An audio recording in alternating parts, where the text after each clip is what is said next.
Party అధికారంలో ఉన్నప్పుడు CM KCR ని కలవాలంటే మంత్రులకు సైతం కన్నులు కాయలు కాసేలా ఎదురు చూసే పరిస్థితి ఉండేదని నేడు ప్రజాపాలన అందిస్తున్న సీఎం రేవంత్ రెడ్డి ప్రభుత్వం ఎవరైనా వచ్చి తమ కష్టాలు చెప్పుకునే అవకాశాన్ని కల్పిస్తున్నారని, భూ పోరాటంలో పాల్గొంటున్న నిరుపేదలందరికీ ఇళ్ల పట్టాలు ఇప్పించాలని సిపిఐ ఎమ్మెల్యే కూనంనేని సాంబశివరావు కలిసి తాము వెళ్లి కలుసుకోగా భూదాన్ భూముల్లో గుడిసెలు వేసుకున్న ప్రజలకు పట్టాలు ఇప్పించడానికి తమకేం అభ్యంతరం లేదని సీఎం రేవంత్ రెడ్డి చెప్పడం ఆయన ప్రజాపాలనకు నిదర్శనమని అన్నారు. సిపిఐ రాష్ట్ర కార్యవర్గ సభ్యులు ఆంధ్రోజు రవీంద్రచారి అన్నారు. మన ప్రోగ్రామ్ నేను మీకు 2 పాటలు నేర్పిన జ్ఞాపకం ఉన్నాయా?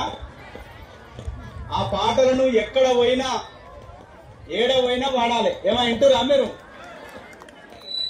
ఇంటి జాగాలిచ్చే వరకు ఇంచుగదలం భూమిని వదిలి లేదు. నేను 2 సార్లు కలిసిన, ఈడ ఉన్న నాయకులందరూ 2 సార్లు కలిసినారు.